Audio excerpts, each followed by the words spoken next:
Bible in a Year, Day 11, readings from the Holy Bible, the book of Genesis, chapters 22 and 23, Job, chapters 11 and 12, and Proverbs, chapter 2. Genesis, chapter 22, the testing of Abraham. Some time afterward, God put Abraham to the test and said to him, Abraham, here I am, he replied. Then God said, Take your son Isaac, your only one whom you love, and go to the land of Moriah. There offer him up as a burnt offering on one of the heights that I will point out to you. Early the next morning, Abraham saddled his donkey, took with him two of his servants and his son Isaac, and after cutting the wood for the burnt offering, set out for the place of which God had told him. On the third day, Abraham caught sight of the place from a distance. Abraham said to his servants, Stay here with the donkey while the boy and I go on over there. We will worship and then come back to you. So Abraham took the wood for the burnt offering and laid it on his son Isaac, while he himself carried the fire and the knife. As the two walked on together, Isaac spoke to his father Abraham. Father, he said. Here I am, he replied. Isaac continued, Here are the fire and the wood, but where is the sheep for the burnt offering? My son, Abraham answered, God will provide the sheep for the burnt offering. Then the two walked on together. When they came to the place of which God had told him, Abraham built an altar there and arranged the wood on it. Next he bound his son Isaac and put him on the top of the wood on the altar. Then Abraham reached out and took the knife to slaughter his son. But the angel of the Lord called to him from heaven, Abraham, Abraham, here I am, he answered. Do not lay your hand on the boy, said the angel. Do not do the least thing to him. For now I know that you fear God, since you did not withhold from me your son, your only one. Abraham looked up and saw a single ram caught by its horns in the thicket. So Abraham went and took the ram and offered it up as a burnt offering in place of his son. Abraham named that place Yahweh Yireh, people today say, On the mountain the Lord will provide.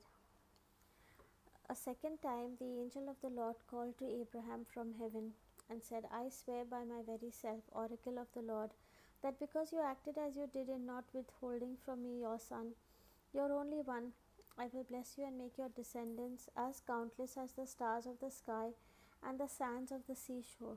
Your descendants will take possession of the gates of their enemies, and in your descendants all the nations of the earth will find blessing, because you obeyed my command. Abraham then returned to his servants and then set out together for Beersheba, where Abraham lived. Nahor's descendants. Some time afterward, the news came to Abraham, Milcah too has borne sons to your brother Nahor. Uz his firstborn, his brother Buz, Kemuel the father of Aram, Shezed, Hazo, Pildash, Jidlaph, and Bethuel. Bethuel became the father of Rebekah. These 8 Milcah bore to Nahor, Abraham's brother.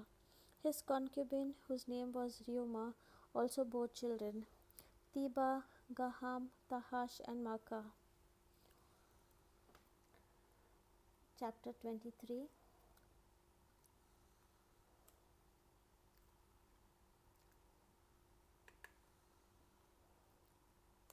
Purchase of a burial plot. The span of Sarah's life was 127 years.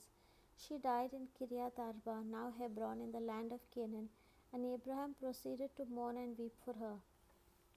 Then he left the side of his deceased wife and addressed the Hittites. Although I am a resident alien among you, sell me from your holdings a burial place that I may bury my deceased wife.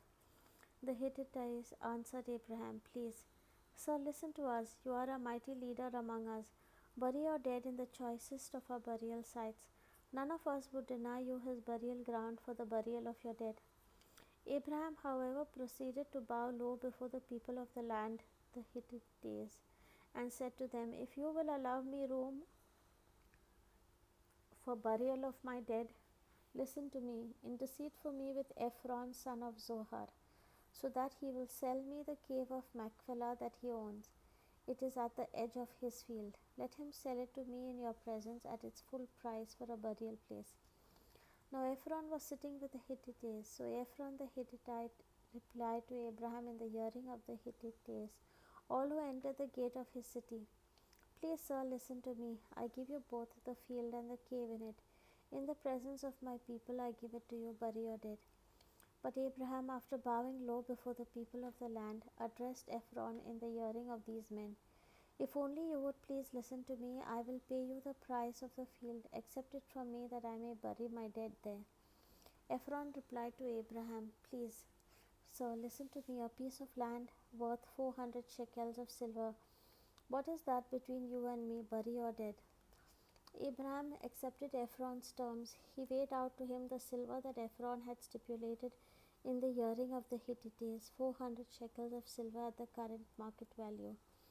Thus Ephron's field in Machpelah facing Mamre, together with its cave and all the trees anywhere within its limits, was conveyed to Abraham by purchase in the presence of the Hittites, all who entered the gate of Ephron's city. After this, Abraham buried his wife Sarah in the cave of the field of Machpelah, facing Mamre, now Hebron, in the land of Canaan. Thus the field with its cave was transferred from the Hittites to Abraham as a burial place. The word of the Lord. Thanks be to God. Job chapter 11. Zophar's first speech. And Zophar the Naamathite answered and said, "Should not many words be answered, or must the garrulous man necessarily be right? Shall your babblings keep others silent, and shall you deride and no one give rebuke? Shall you say, 'My teaching is pure, and I am clean in your sight'? But oh, that God would speak and open his lips against you, and tell you the secrets of wisdom. For good sense has two sides, so you might learn that God overlooks some of your sinfulness. Can you find out the depths of God, or find out the perfection of the Almighty? It is higher than the heavens, what can you do? It is deeper than Sheol, what can you know? It is longer than the earth in measure, and broader than the sea. If he should seize and imprison, or call to judgment, who then could turn him back? For he knows the worthless and sees iniquity. Will he then ignore it? An empty head will gain understanding when a colt of a wild jackass is born human. If you set your heart aright and stretch out your hands toward him, if iniquity is in your hand, remove it, and do not let justice dwell in your tent. Surely then you may lift up your face in innocence, you may stand firm and unafraid, for then you will forget your misery like water that has ebbed away, you shall regard it. Then your life shall be brighter than the noonday, its gloom shall become like the morning, and you shall be secure because there is hope. You shall look round you and lie down in safety. You shall lie down and no one will disturb you. Many shall entreat your favor, but the wicked looking on shall be consumed with envy. Escape shall be cut off from them. Their only hope, their last breath. Chapter 12. Job's third reply. Then Job answered and said, "No doubt you are the people with whom wisdom shall die, but I have intelligence as well as you. I do not fall short of you. For who does not know such things as these? I have become the sport of my neighbors, the one whom God answers when he calls upon him. The just, the perfect man is a laughing stock. The undisturbed esteem my downfall for disgrace, such as awaits unsteady feet. Yet the tents of robbers are prosperous, and those who provoke God are secure, whom God has in his power. But now ask the beasts to teach you, the birds of the air to tell you, or speak to the earth to instruct you, and the fish of the sea to inform you.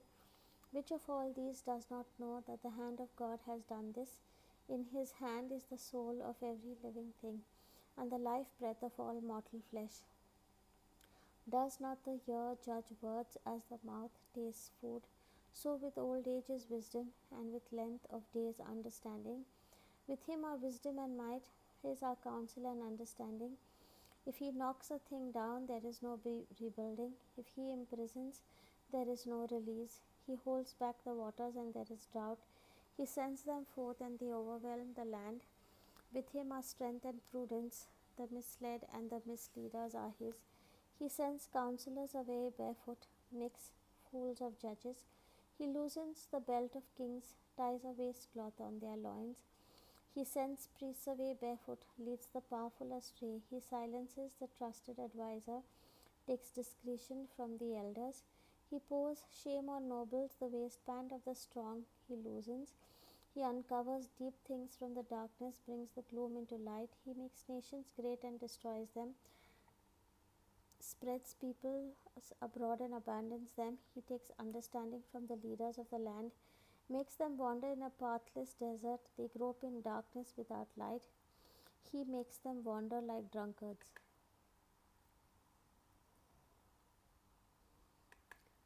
The word of the Lord. Thanks be to God.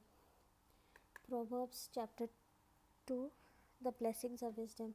My son, if you receive my words and treasure my commands, turning your ear to wisdom, inclining your heart to understanding, yes, if you call for intelligence and to understanding, raise your voice. If you seek her like silver and like hidden treasures, search her out. Then will you understand the fear of the Lord. The knowledge of God you will find, for the Lord gives wisdom. From his mouth comes knowledge and understanding. He has success in store for the upright, is the shield of those who walk honestly, guarding the paths of justice, protecting the way of his faithful ones. Then you will understand what is right and just, what is fair, every good path.